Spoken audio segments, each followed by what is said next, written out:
ओम नमो नारायण। हिंदी पंचांग के अनुसार कार्तिक मास के शुक्ल पक्ष की एकादशी तिथि को देव उठनी एकादशी कहा जाता है और इस एकादशी को हरि प्रबोधनी एकादशी के नाम से भी जाना जाता है। इसी दिन भगवान श्री हरि अपना 4 महीने का योग निद्रा का आसन त्याग कर जागृत होते हैं और इसी दिन तुलसी जी के संग शालिग्राम भगवान का विवाह भी कराया जाता है।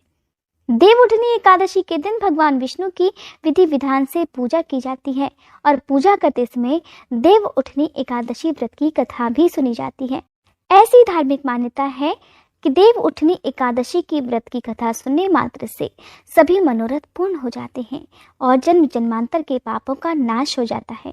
आज देव उठान एकादशी के इस शुभ अवसर पर आप रसपान करेंगे एकादशी की व्रत कथा का, साथ ही आप जानेंगे पूजा विधि के बारे में। सबसे पहले तो आप सभी को देवउठान एकादशी की हार्दिक शुभकामनाएं। अगर आप पूजा विधि और मुहूर्त के बारे में जानना चाहते हो तो इसकी वीडियो हमारे चैनल पर पहले से ही अपलोडेड है, आप देखना मत भूलिएगा। वैसे तो भगवान विष्णु के योग निद्रा में जाने और उनके जागने को लेकर कई कथाएं पुराणों में प्रचलित हैं, लेकिन इनमें से सबसे प्रचलित कथा देवी लक्ष्मी जी से जुड़ी हुई है। और पौराणिक कथा के अनुसार एक बार माँ लक्ष्मी जी ने भगवान श्री हरि से पूछा, हे नाथ, आप दिन रात जागते हैं और जब सोते हैं तो लाखों करोड़ों वर्षों के लिए सो जाते हैं और उस समय समस्त चराचर का नाश भी कर डालते हैं, अतः आप नियम से हर वर्ष निद्रा लिया करें। लक्ष्मी जी की बात सुनकर नारायण मुस्कुराए और कहने लगे, देवी, तुमने ठीक कहा है। मेरे जागने से सभी देवों और खासकर तुम्हें सबसे ज्यादा कष्ट होता है। तुम्हें मेरे कारण जरा सा भी अवकाश नहीं मिल पाता, इसीलिए अब मैं तुम्हारे कहे अनुसार प्रतिवर्ष 4 मास वर्षा ऋतु में शयन किया करूंगा। उस समय तुमको और देवगणों को अवकाश प्राप्त होगा। मेरी यह निद्रा अल्प निद्रा और प्रलयकालीन महानिद्रा कहलाएगी और मेरी यह अल्प निद्रा मेरे भक्तों के लिए परम मंगलकारी भी होगी। इस काल में मेरे जो भी भक्त मेरे शयन की भावना कर मेरी सेवा करेंगे और शयन और उत्थान के उत्सव को आनंद पूर्वक मनाएंगे, उनके घर में मैं तुम्हारे साथ सदा निवास करूंगा। एकादशी व्रत की कथा के बारे में समय समय पर भगवान कृष्ण धर्मराज युधिष्ठिर को बताते रहते हैं। ऐसे ही महाभारत काल के समय धर्मराज युधिष्ठिर ने भगवान कृष्ण से पूछा, हे माधव, कार्तिक मास के शुक्ल पक्ष की एकादशी का विधि विधान भी बताने की कृपा करें और इस एकादशी व्रत में जो कथाएं सुनी जाती हैं, कृपया कर वह कथाएं भी मुझे सुनाइए। तब भगवान कृष्ण मुस्कुराते हुए कहते हैं, हे धर्मराज, ध्यान पूर्वक सुनो। कार्तिक मास के शुक्ल पक्ष की एकादशी के लिए गन्ने का मंडप बनाकर उसके बीच में चौक बनाया जाता है। चौक के बीचों बीच भगवान विष्णु की प्रतिमा या तस्वीर की स्थापना की जाती है। साथ ही चौक के पास भगवान के चरण चिन्ह बनाकर ढक देना चाहिए। भगवान श्री हरि को गन्ना, सिंघाड़ा, फल और मिठाई अर्पित करे जाते हैं और फिर घी का अखंड दीपक जलाया जाता है, जो कि पूरी रात जलता है और सुबह होते ही भगवान के श्री चरणों की पूजा की जाती है। फिर भगवान के चरणों को स्पर्श करके उन्हें जगाया जाता है। शंख, घंटा और कीर्तन की आवाज करके व्रत की कथा सुनी जाती है और इस प्रकार भगवान श्री हरि के जागने के साथ ही सभी रुके हुए शुभ मांगलिक कार्य पुनः शुरू किए जाते हैं। भगवान श्री हरि के चरण स्पर्श करके जो भी भक्त अपनी मनोकामना पूर्ति के लिए उनसे प्रार्थना करते हैं, उनकी वो प्रार्थना भगवान श्री हरि देव उठान एकादशी के दिन अवश्य सुनते हैं। हे धर्मराज, आप कृपया ध्यान पूर्वक हरि प्रबोधनी एकादशी के व्रत की कथा भी सुनो। पौराणिक कथा के अनुसार एक राजा के राज्य में सभी लोग एकादशी का व्रत सच्ची श्रद्धा और निष्ठा के साथ रखा करते थे। प्रजा और नौकर चाकरों से लेकर पशुओं तक को एकादशी के दिन अन्न नहीं दिया जाता था। एक दिन किसी दूसरे राज्य का एक व्यक्ति राजा के पास आकर बोला, हे महाराज, कृपया कर मुझे नौकरी पर रख लीजिए। तब राजा ने उसके सामने एक शर्त रख दी। राजा ने कहा, ठीक है, रख लेते हैं, किंतु रोज तो तुम्हें खाने को सब कुछ मिलेगा, पर एकादशी के दिन तुम्हें अन्न नहीं खाने को मिलेगा। उस व्यक्ति ने उस समय तो हाँ कह दी, पर एकादशी के दिन जब उसे फलाहार का सामान दिया गया तो वह राजा के सामने जाकर हाथ जोड़कर विनती करने लगा। कहने लगा, महाराज, इससे तो मेरा पेट नहीं भरेगा और ऐसे तो मैं भूखा ही मर जाऊंगा। हे महाराज, कृपया कर मुझे पेट भरने के लिए थोड़ा अन्न तो दे दीजिए। तब राजा ने उसे शर्त की बात याद दिलाई, पर वह व्यक्ति तो अन्न छोड़ने को राजी ही नहीं हुआ। तब राजा ने उसे आटा, दाल, चावल आदि दे दिए। अब वह व्यक्ति रोज की तरह नदी किनारे पहुंच गया और स्नान करके भोजन पकाने लगा। जब भोजन पक गया तो वह अपने भगवान को बुलाने लगा। कहने लगा, आओ भगवान, भोजन तैयार है। और देखिए, उसके बुलाने पर पीताम्बर धारण किए हुए भगवान चतुर्भुज रूप में आ भी पहुंचे और बड़े प्रेम से उसके साथ ही भोजन भी करने लगे।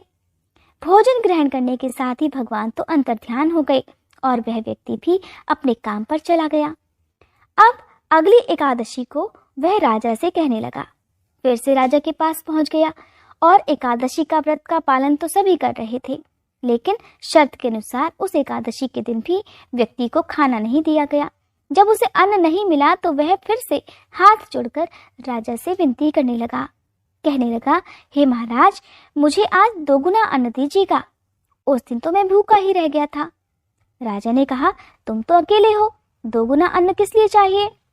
तब उसने बताया कि महाराज, हमारे साथ मेरे भगवान भी तो खाते हैं, इसीलिए हम दोनों के लिए ये अन्न का सामान पूरा हो ही नहीं पाता। ये सुनकर राजा को बड़ी हैरानी हुई। राजा कहने लगा, मैं मान ही नहीं सकता कि भगवान तुम्हारे साथ खाते हैं। मैं तो इतना व्रत रखता हूँ, पूजा करता हूँ, पर भगवान ने तो मुझे कभी दर्शन नहीं दिए। राजा की बात सुनकर वह व्यक्ति कहने लगा, हे महाराज, यदि आपको मेरी बात पर विश्वास न हो तो मेरे साथ चलकर ही देख लो। राजा इस प्रकार व्यक्ति की बातों में आकर एक पेड़ के पीछे छिपकर बैठ गया और इंतजार करने लगा कि देखें क्या असलियत निकलती है। अब उस व्यक्ति ने भोजन बनाया, भगवान को शाम तक पुकारता रहा, किंतु उसके भगवान तो आए नहीं।